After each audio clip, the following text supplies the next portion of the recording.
It's probably been the thing that has saved my life as a father. It has saved my life as a husband. And if I'm being really honest, I don't know if I'd still be here if it wasn't for what we're doing.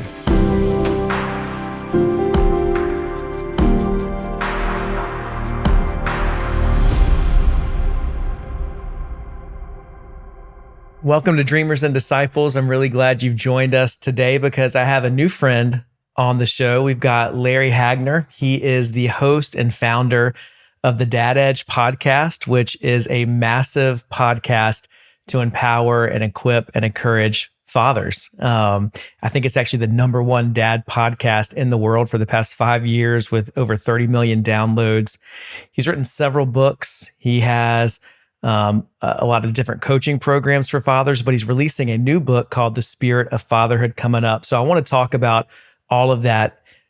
Being a dad is probably one of my top things that I love talking about. I love learning about. So Larry, I'm glad that you're on the show today. Thanks for joining us.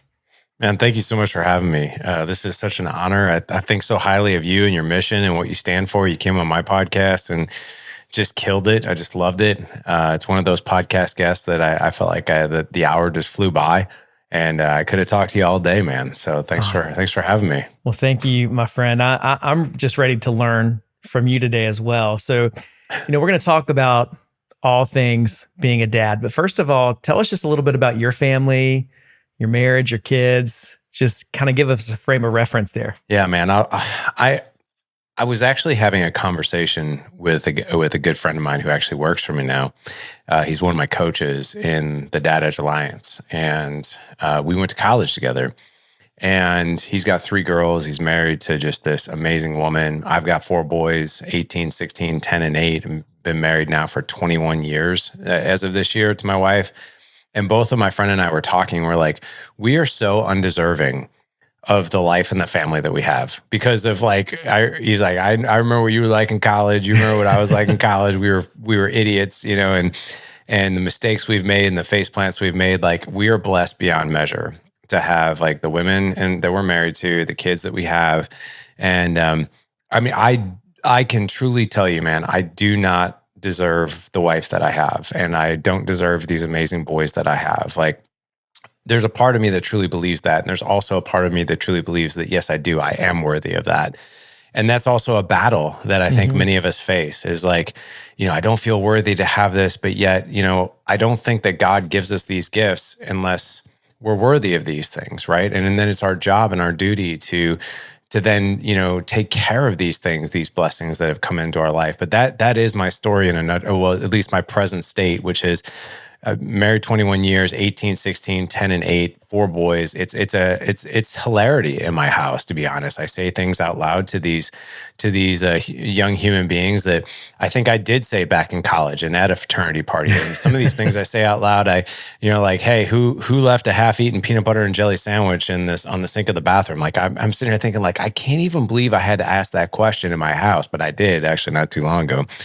But my story, man, it's really kind of crazy. I'm happy to go into my childhood, but this is your show, and I want to stop there. And whatever questions you have, I'm willing to go forth from there. Yeah, I was just thinking about how the conversations in your house are probably very different than mine because you have 4 boys, I have 3 girls, and so actually I don't do a lot of talking. I just listen. I joke with them that the word count in our house is extremely high, but I would love for you to just go into, because your influence with the Dad Edge podcast and, like you said, the Alliance mastermind that you have, it's really vast, and it's really inspiring for me to see everything that God is doing through you. But I know in my story and a lot of the stories that we've talked about here on the show, a lot of your impact is the result of a seed of pain somewhere in your childhood, somewhere in your past. And I'm curious, like, what was the catalyst for you to make this your life's mission, not just to raise your own kids well and to be a good husband, but to help other men do the same? So I think I'll start with the mission first. Why do I want to do this mission? Why have I been doing it for over a decade now? So like the podcast will be 10 years old next year in 2025, but I had a blog called The Good Dad Project back in 2013. So it's really been around for, like 11 years, but podcasting 9 years. But I'll tell you, why do I do this mission is because I know the pain and the struggle and the head chatter that goes on for a man who just, quite frankly, is just thrusted into this thing of being a husband and a father. Because here's the thing: you're a pastor, correct? Yeah. Like you didn't just you weren't like a civil engineer one day, right, with no theology training whatsoever, or you never even cracked the Bible, right? And then suddenly you're like, you know what? I'm not going to be a civil engineer anymore. I'm going to be a pastor. I'm going to start that tomorrow. And then you're like, it would be, if you went and told your best friend that, they'd be like, what? Like, why do you think you could do that? Like, right? But here's the interesting thing. So, like, I used to be in medical device sales. And so I would spend, hours in the OR with surgeons, right? Before I could ever step foot in that OR, number one, I needed a college education. I had to have a 4-year degree. I had to have a 4-year degree in some sort of in some sort of health background, which I did. And but I had to go through 4 months of training before I could step foot in an OR and tell a surgeon what to do, right? With our products, right? So tremendous amount. If I walked into an OR and the doc was like, "So what do I do with this device?" And I'm like, "I don't know. I just started today, but I'm here to learn." And he'd be like, "Get out." Right? Yeah. But here's the interesting thing. So anything that we do in our professional lives, whether you're a plumber, an electrician, an engineer, a surgeon, it doesn't matter. You go through that training. And then once you go through that training, well, then you have real world training, like baptism by fire training, right? Even an electrician starts as an apprentice, right? Before he's a journeyman. But if I were to say, hey, Wade, guess what? Tomorrow, I'm going to become a father for the first time. Or, in 2 months, I'm going to be married. You'd be like, oh, dude, that's awesome. Congratulations. And we know for a fact we don't know how to do those things.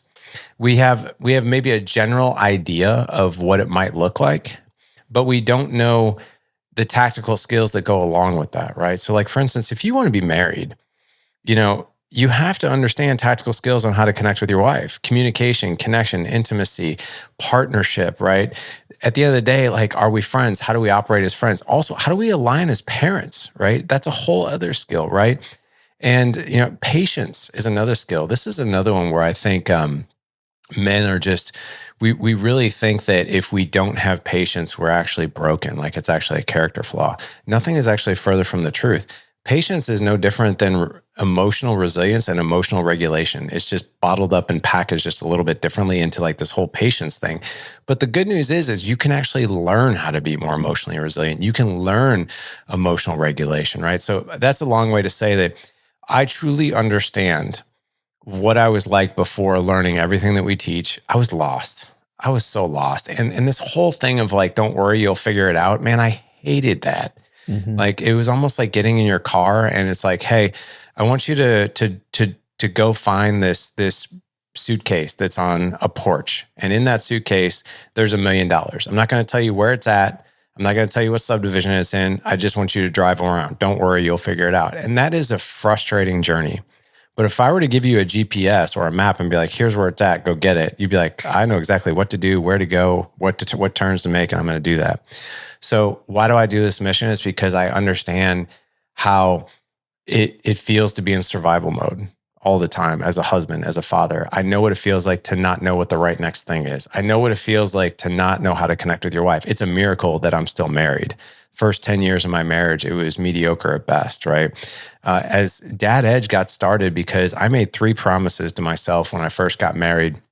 And I'll give you all the reasons why later in the interview. But number one, I'm going to be a good husband, right? I'm only going to be married once, right? So I'm only going to be married once. Number 2, I'm going to be a good dad. I'm going to figure that out. I didn't have that example growing up, but I'm going to figure that one out. And number 3, I'm not going to strike my children out of anger, right? Ever. And I will tell you, I broke all 3 of those. I just did. I wasn't the best husband. I've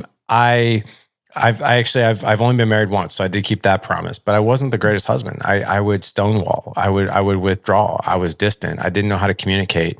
When my wife didn't want to be intimate with me, I'd pout, like things like that. Like it was ridiculous. With my kids, like Dad Edge got started because at the time my oldest was 6, my youngest was 4, my 2 other ones weren't born yet.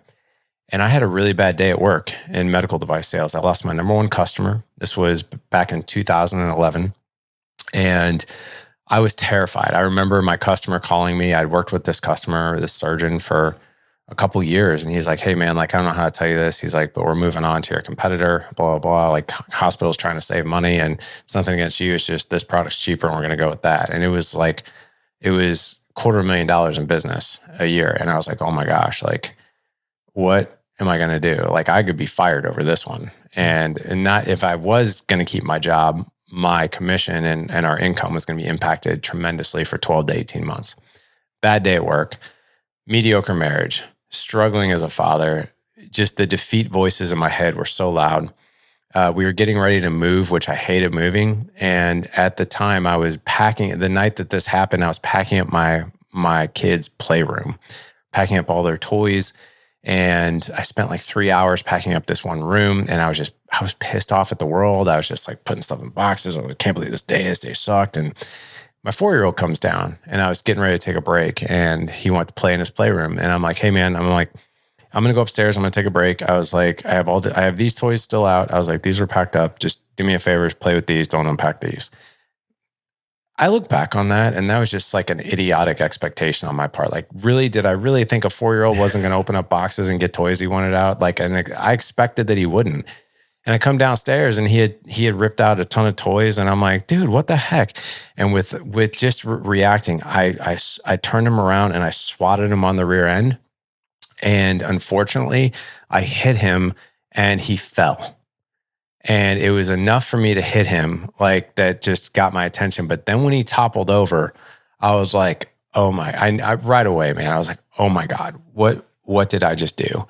And then he was on his stomach, and he went to turn over, and I was like, oh my God, I'm so sorry. And I went to like hold my hands out like this to pick him up. And he literally closed his eyes and did this. And I was like, and in that moment, I didn't see my son. I saw me growing up, because I was raised in horrible environments where I was hit a lot and abused. And I was like, man, I just broke that promise. And like, I literally am staring at the face of probably the face that I had, shown people, men who had beaten me up. Right.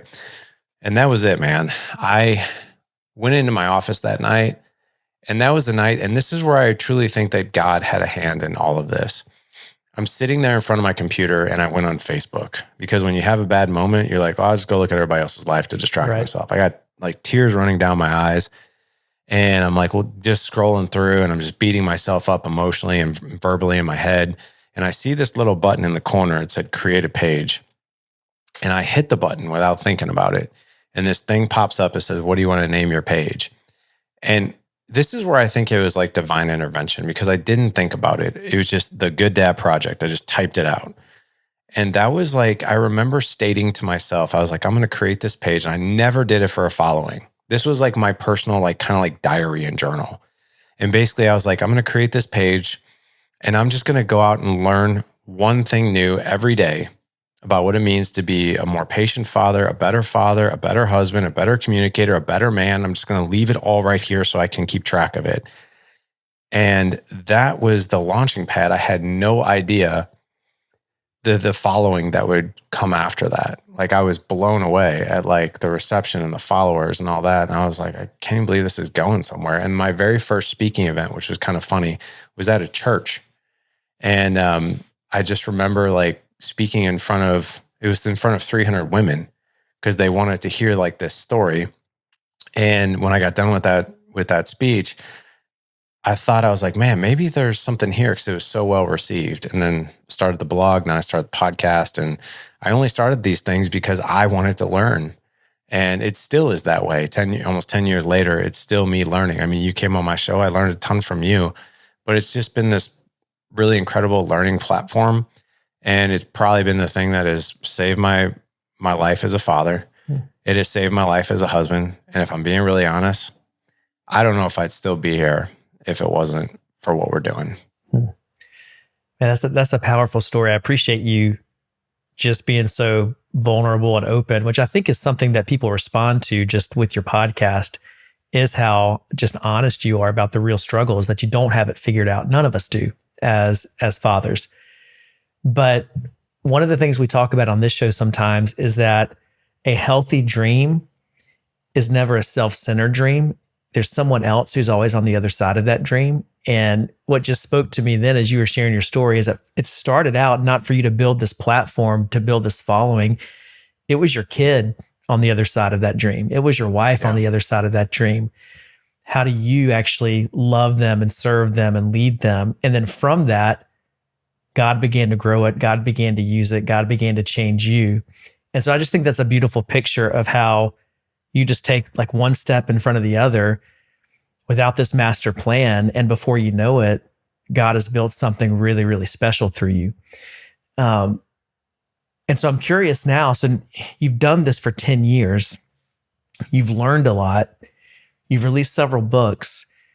But now this book, The Spirit of Fatherhood, what is it that you've learned that you're excited to share through this book? Because I know we were talking right before we hit record, and you're like, man, I'm kind of nervous about this one. Like, talk about that. Yeah. So, through Dad Edge, right? I will tell you, we've had so many men who have come and done life with us, right? And they'll all of them will tell you like, oh my gosh, I've learned so much. This has helped me so much. Well, this journey leading this has also evolved me and has given me like, some serious face plants. And people who I greatly respect, have held a mirror to my face at times and it's like, is this who you are? Really? And the book that I just recently released wouldn't be here unless it was for a tremendous mentor that was in my life at the time. And I'll share, so I'll go back to like 2019. So Dad Edge had really gotten some footing, right? Like at that point, we were 4 years into podcasting. We were like 3 years into masterminding, we were just thriving and thriving and thriving. I grew up Catholic, and I grew up just not understanding the Bible. I was sort of like, if I go to church on Sunday, then I'm good, right? Like that was kind of like my mentality. And if I pray, I'm good. But here's what was missing, and I'm sure you of all people will understand this. I was missing a relationship with God and Jesus Christ. I didn't understand. Like if you really want to, I'll peel back the onion layers all the way. I didn't feel worthy to actually have a relationship with God, even though I was doing this work. I was like, I've done so many bad things and I'm a sinner, and like, my gosh, like to get to heaven and like, I don't have that figured out. Like, and so I was operating in that way where like, I was like half in and half out of my faith. Right. But I was more half out if I'm being very honest. Right.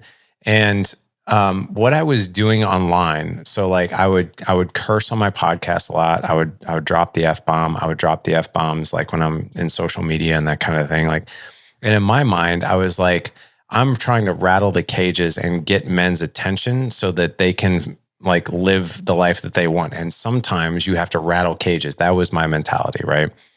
And I had this really good friend of mine, a mentor of mine who was about 10 years older.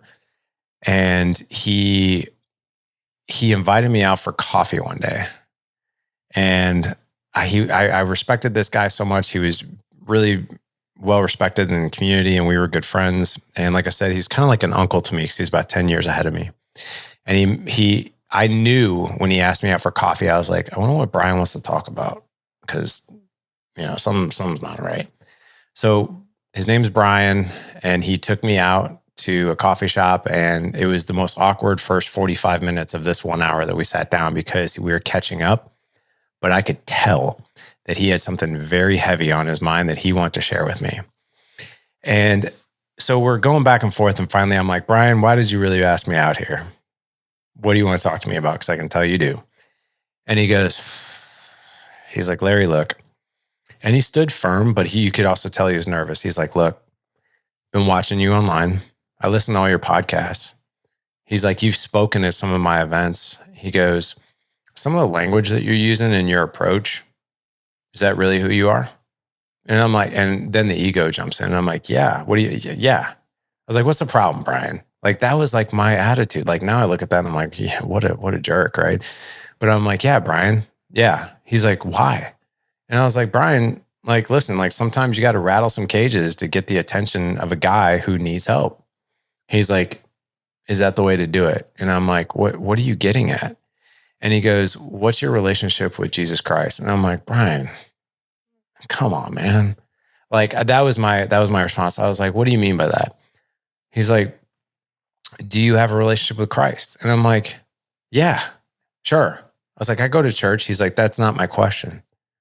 Do you have a relationship with Jesus Christ? And I'm like, I don't know. He's like, well, if you don't know, the answer is probably not. It's not very good. And I'm like, I guess probably not. I was like, I don't understand it, man. I was like, I've tried reading the Bible. I don't really understand it. I go to church. I don't understand what they're talking about, but I do it. And he's like, okay. He's like, well, he goes, is this really the man that you want to be? And he really challenged me. And I'm like, what do you mean? He's like, well, your kids are kind of little now, but as they get older, is this the father that they're going to want to be proud to share with their friends? And I'm like, I just ticked me off, something fierce. And I'm like, God bless, man. And I was like, look, I don't really know where you're getting at with this. I was like, but here's what I do know. I was like, I don't know if I'll stop cursing. I don't know if I'll stop doing what I'm doing, but I appreciate you bringing it to my attention. And we left that meeting and went out to my car and I was infuriated. And I was infuriated because I knew he was right. That's why I was infuriated. And I was infuriated because I was called out and I was humiliated. And I knew deep down, but that ego, just wants to stand firm and protect, right? So I let that simmer for like 48 hours. And then I reached out to him and I'm like, dude, thank you for having the courage to have that conversation with me. I've really thought about this. And to be honest, I don't have a relationship whatsoever with God and Jesus. I don't understand it. I was just like, I'm so overwhelmed by it and I don't feel like I'm worthy of it. So I just don't really engage in it. And then later that day, I get this invite from him to be a part of something called Operation Timothy. And I was like, what? And I was like, what is this? I don't understand what this is. He's like, I'm willing to be your Paul if you want to be my Timothy. And I'm like, what are you talking about? And he's like, I'm inviting you to a mentorship. It's a 2-year program. You're going to meet with me every other Wednesday at 7 a.m. And then we're going to go through 3 books together and questions and a deep dive into this. And I'm like, my first thing was, I don't have time for that. And he goes, yes, you do. You do.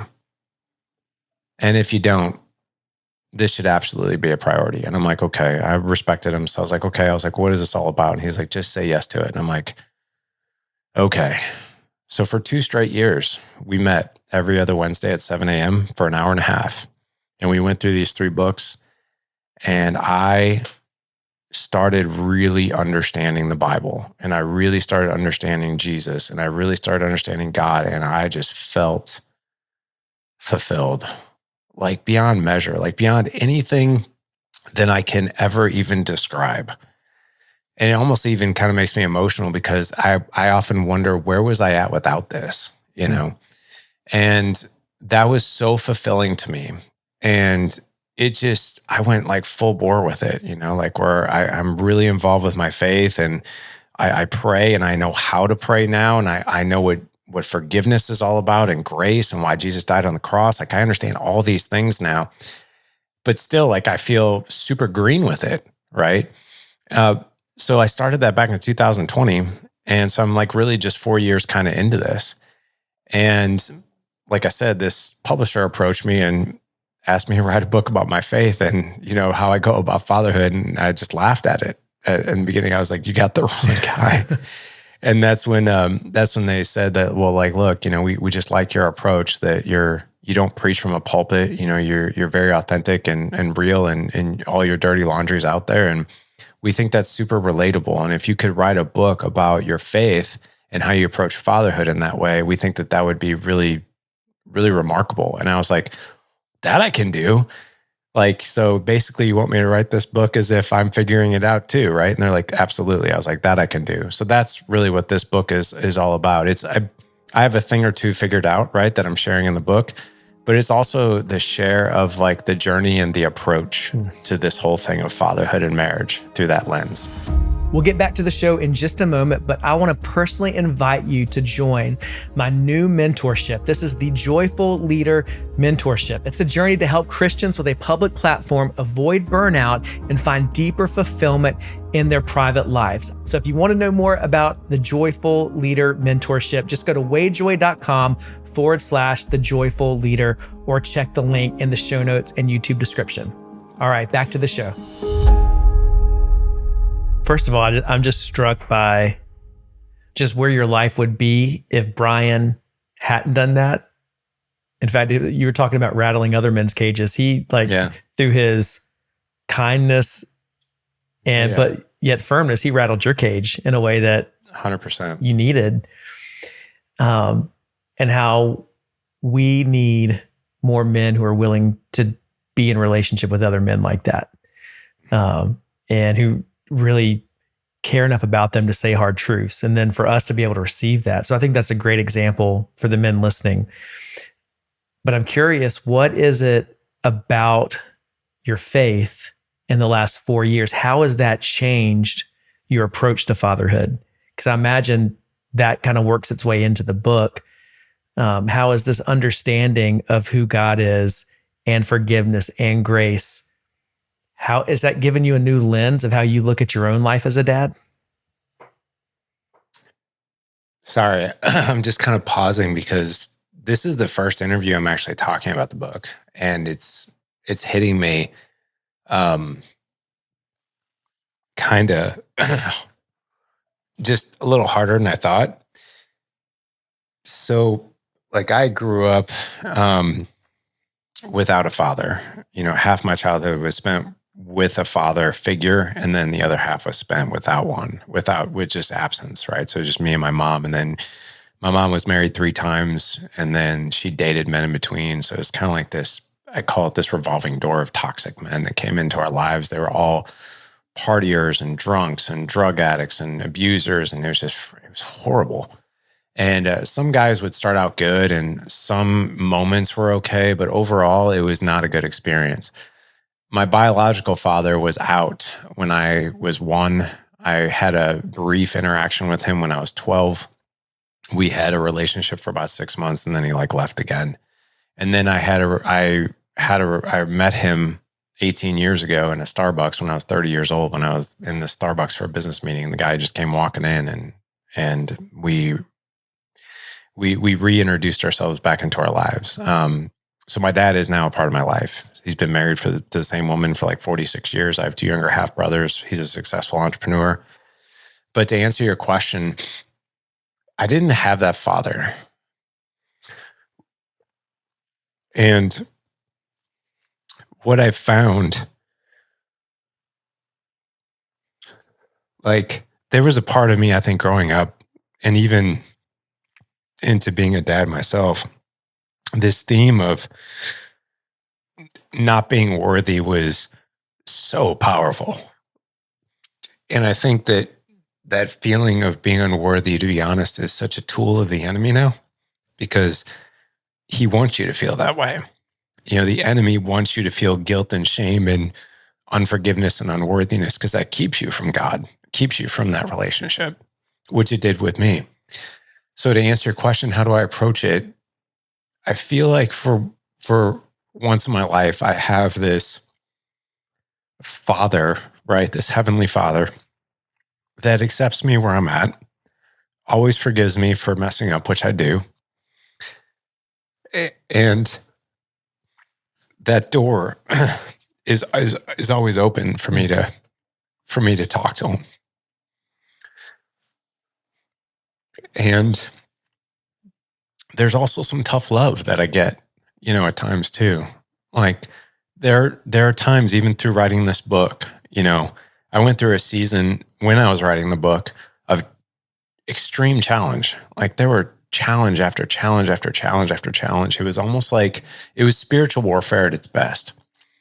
But it taught me so much as I was writing this book too. It taught me a lot as I'm writing. I'm also learning as I'm writing it. So how do I approach fatherhood? Is exactly like that. Our environment here at home, while it's not perfect by any means,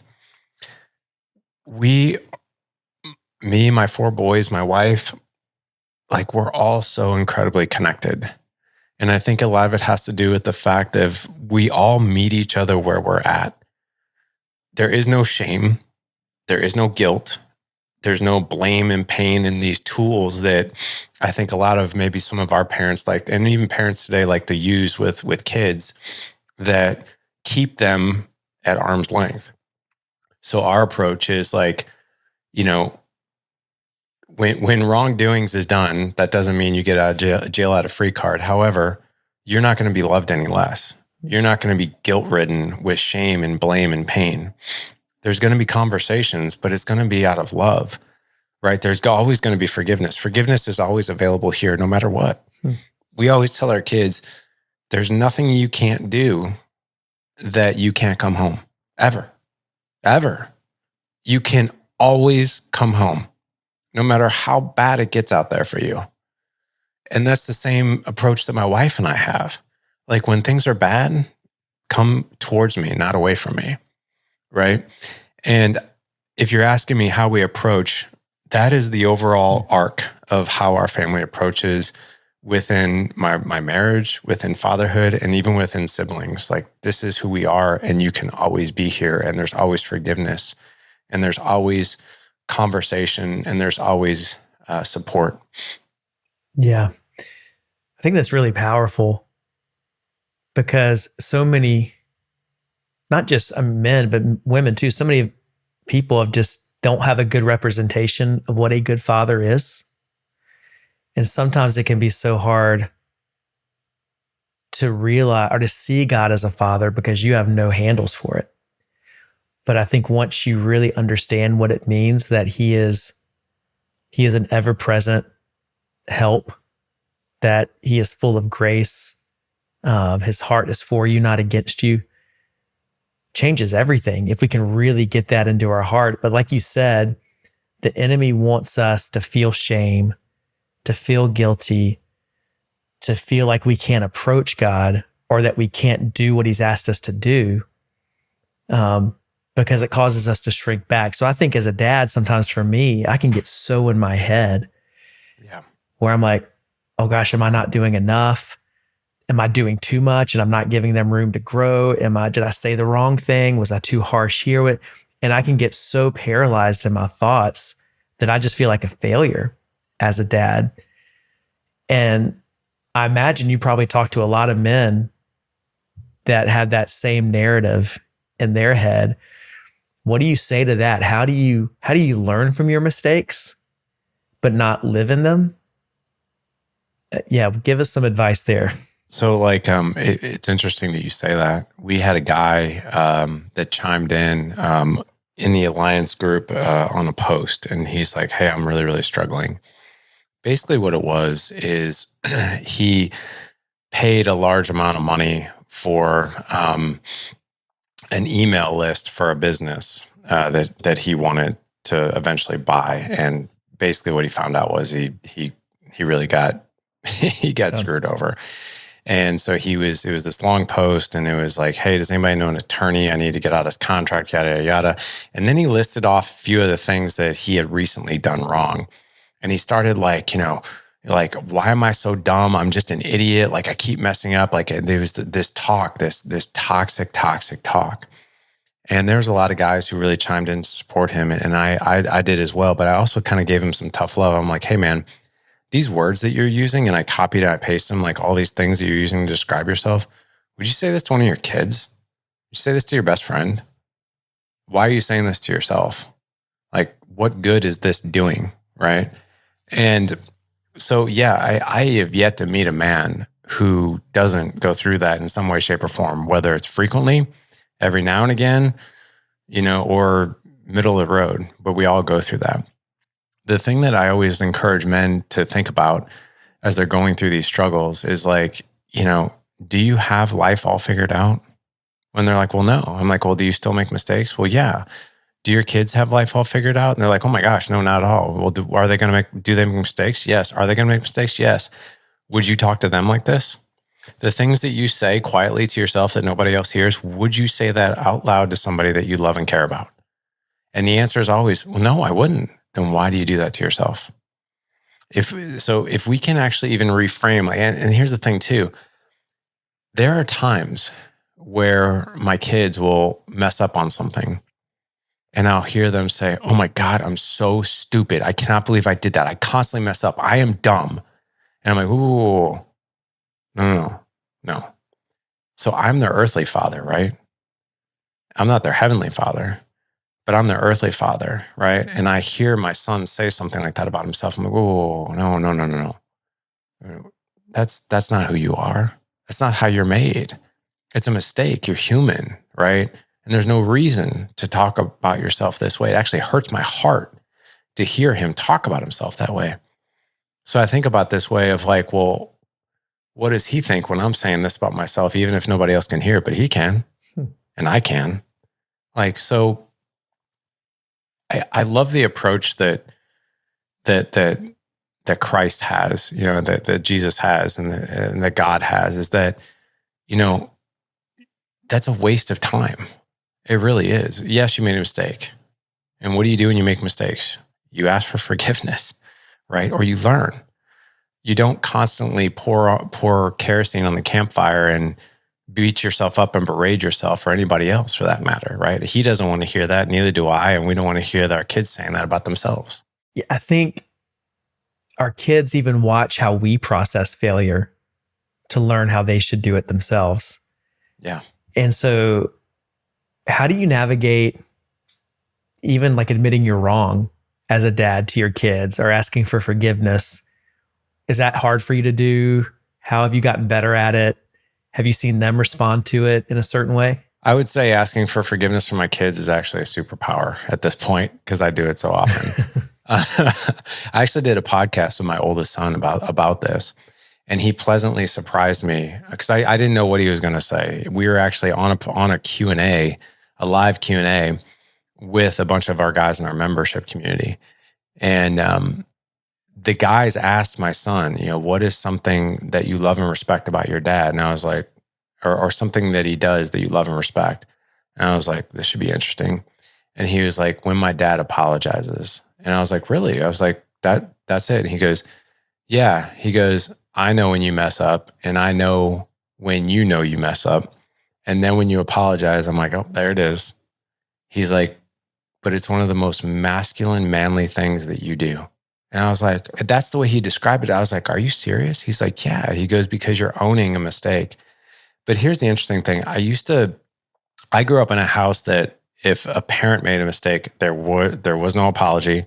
There was no spotlight on it. Do as I say, not as I do. Don't judge me. I'm the mother. You're the son, period. Right? That's not the way I've wanted to raise my kids, and I don't. So like, I learned a long time ago that a mistake that I make is actually an incredible, incredible opportunity, because where else are the kids going to learn humility and ownership and no excuses? They're going to learn it through me, or they're going to learn the opposite. And I never want my kids to be like, it was his fault. It was because of that. It was because of this. It was because of that. And so when I do mess up, the thing that gives me a lot of reassurance is I'm like, oh, good, I get to teach a lesson, or oh, good, I get to teach ownership, or this is an opportunity. So I will go to my kids and I'm like, hey, and I've had to do this a couple times in the past week. I'm like, hey, the way I spoke to you, no excuse. I had a really bad day. No excuses though. Whether I have a bad day or not, you don't deserve that. Period. So I'm giving you some context that why I took things out on you, but that is zero excuse. And I am truly sorry about the tone I used with you, the words I said, and I am wholeheartedly just asking for forgiveness. And here's the cool thing. Forgiveness is always there. My kids have never been like, no. But the flip side too is that when my kids apologize, one thing I've noticed about my kids is that they also are like, no excuses. I did this. Very rare, very, very rarely have I ever heard it was his fault, her fault, it was because of this, it was because of this, my dog ate the homework, or whatever else it is, right? But the other thing too is there's no grudges on my end or on my wife. Like, when you ask for forgiveness, that forgiveness is going to be available to you. So that's how we roll in this house. um, I was thinking back to something you said earlier that goes with that about how you want, basically, you want your kids and your wife to feel like they can always come home. There's nothing they can do that separates them from you. And how that really makes you a safe space for your family. And I feel like that requires really cultivating healthy communication with your kids. Like you said, explaining this is why I was wrong. This is why I'm asking forgiveness. How do you foster that? How are you present with your kids on a day-to-day basis? How are you keeping those communication lines open? And I imagine, because it's this way with my 3 girls, I communicate differently with each of them, and they each have different things they respond to. Do you talk about that in the book? Is there a way that any kind of wisdom you can give about building healthy communication with your kids? I do. And I can't take credit for this. I learned this from a podcast guest, but I took it and just ran with it like full bore. So I think as much as your kids need reps with you to feel psychologically safe, because that's really what I think you're asking here, is how do you create an environment of psychological safety where people can share whatever's on their mind and heart, whether it's something that there's a wrongdoing without shame, blame, pain, or guilt, right? I'm sure you probably can hear that I've said that a few times. But so my wife and I are really on board with this environment of psychological safety. Now, here's the caveat. An environment of psychological safety is not a consequence-free environment. That's not to say like, oh, you stole something, so psychologically safe means no worries, you're comforted here, we're going to forget about it. Oh, no, that's not what we're saying. But the response, like how we respond to you, and knowing that on the tail end of this, no matter what, forgiveness is there for you, right? So it's more, I'll give you an example. As much as our kids need to feel that from us, we also need practice responding in that way. So it's really a two-way street. So I like to ask my kids at least 3 questions every single day, and each question has a theme. And so the first and the third one are pretty simple and straightforward. So instead of I asking my kids, "How was your day?" I ask them something along the lines where they have to pull gratitude and a story out of their day. So I'll say, "What was the best part of your day?" Or tell me something that made you smile today. Tell me something you're proud of today. Tell me how you were kind to somebody today. Something like that, where they can't give me fine, good, crazy, busy, boring, right? Mm-hmm. I don't get those one word answers. They actually have to think and search through their day. And then they'll tell me, they'll be like, I got an A on the science test, right? I'm so proud. Like they'll share something good. The third question, and I'm going to get to the third question because it's a good bookend, is like, what are you most excited about either tomorrow or this week? Because that gives the kid and you a breadcrumb of something that's really on their radar, that's important to them. So like, for instance, if I have a kid who's like, hey, there's track tryouts this week. Oh my gosh, that's great. So as soon as he comes home, like, hey, how did tryouts go? Like that really shows that we're in their life, right? Versus how was your day? They hear that every day. They know it's like robotic. But the second question is what really does it. And the second question creates psychological safety in that, what'd you fail at today? What'd you learn from it, right? I love talking about failure. I love talking about mistakes. My son actually, and a lot of times I've been doing this now so long, I don't have to ask anymore. They just tell me.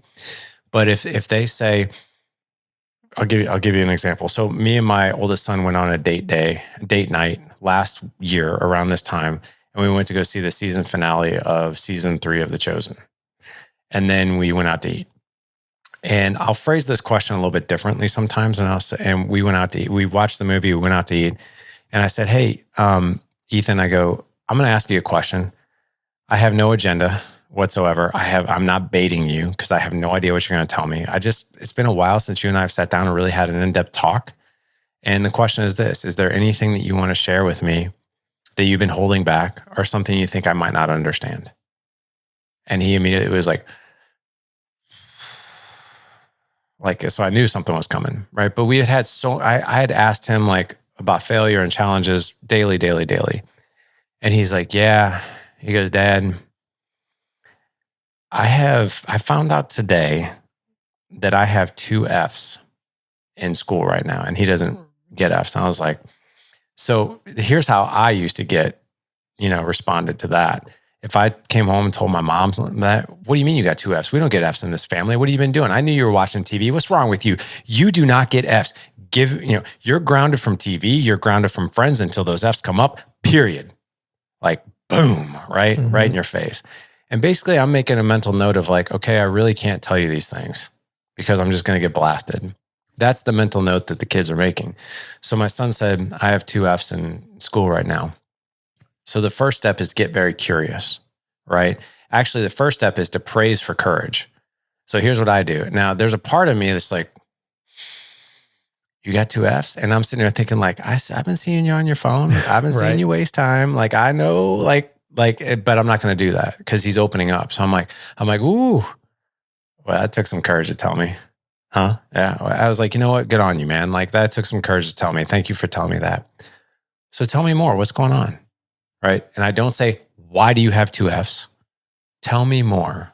What's going on? Right? Tell me more is the invite. That's psychological safety. Why is like, why? And it's very accusatory. So I said, tell me more about that. And then I do get the explanation and I get it. He's like, Dad, he goes, you remember I was sick like 3 weeks ago, like 4 days? And he did. Yeah. I was like, yeah. And he goes, man, I had like 7 missing assignments and like, I cannot get caught up no matter what I do. Like, I get 3 of those done and I get 4 more. I get 6 of them done. Then I'll get 5 more. He's like, I feel like I am on this treadmill of assignments I can never get done. And because of that, I have Fs. I can't get caught up. And I was like, yeah, man. I was like, that's frustrating. So then I'll put a label on probably what he's feeling. That's frustrating. Because when you validate like that, the person feels connected to you. And I'm like, yeah, man, that's frustrating. I remember those days. I was like, you know what, Ethan? I was like, I remember last semester, you got COVID. You were out for 5 days. And I remember you had an F in one of your classes and you had missing assignments. I was like, what did you turn that around? Like, what'd you do? And then all of a sudden he was like, yeah, he's like, I did. He goes, we had a conversation. He's like, and I got up early, 30 minutes early before school. I stayed up a little later, didn't go to bed. And he's like, but the real key was I went into the auditorium during lunch and I put in my AirPods and I wasn't around friends or anything like that. And I used that 1 hour just to hammer out as much as I could. And it took like 3 or 4 days, but I got caught up. And I was like, I just kind of looked at him and I was like, what's stopping you from doing that right now? And he's like, I don't know. I didn't even think about it. I was like, well, I think you just did. And he's like, I was like, so what are you going to do? He's like, I'm going to do that. I was like, absolutely. I think you should. So 2-3 days later, he came into our house. He came into the house after school and he was like this, guess what? And I go, I don't know, but I'm pretty sure I know what you're going to tell me. I got done. I'm done with everything. My grades are all up. Everything's turned in. And he did exactly that. Now, a lot of people be like, well, why didn't you punish him? We're a big fan of natural consequences. I was like, and I wrote about this actually in the book. I was like, there were consequences. I was like, he went three or 4 straight days in complete isolation in the auditorium, hammering out homework while the rest of his buddies were having lunch, having a good old time without him. And I'm sure he felt a ton of FOMO. He also got up earlier for school, so he missed out on some sleep. I was like, there really wasn't a point for me to punish him more because that's what an adult will do, right? It's natural consequences. He already felt bad enough and he figured out his own problem. And the chances of him coming back and telling me something tough again are very, very high.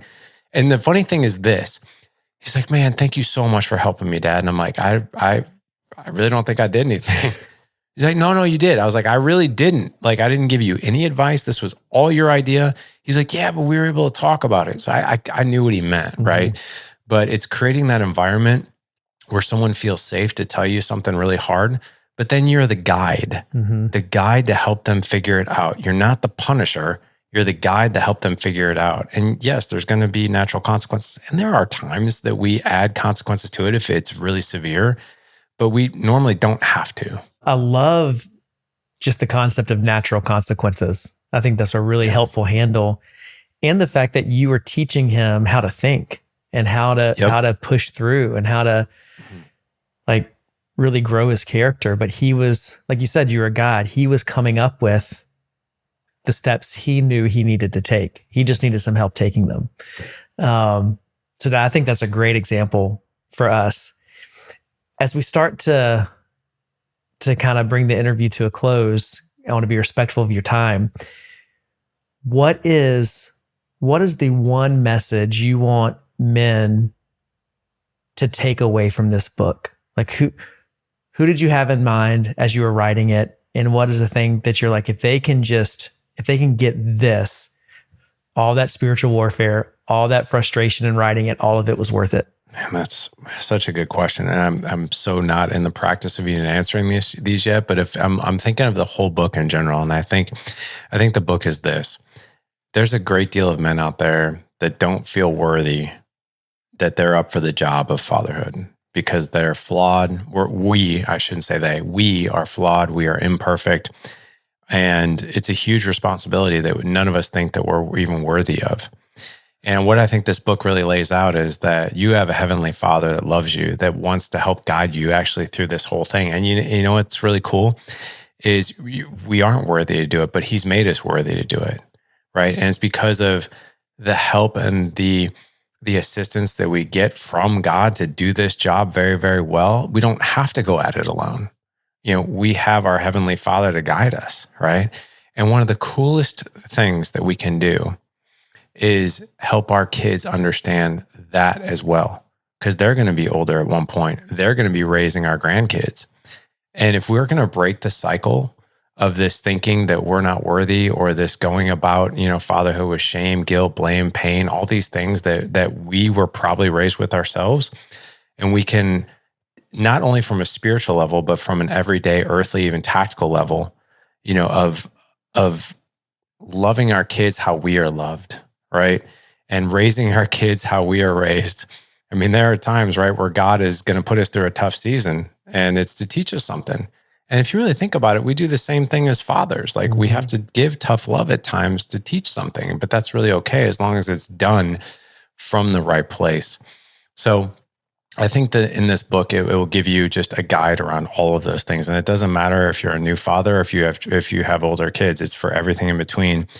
But I think that's one of the biggest lessons that men will pull from it. And I think it will give men just a sigh of relief. And there's a lot of things in there too that I put in there. Like, if you're going through this trial and tribulation, here are some verses and some prayers, right? To really think about. It's straight out of the Bible for the things that we're going through, right?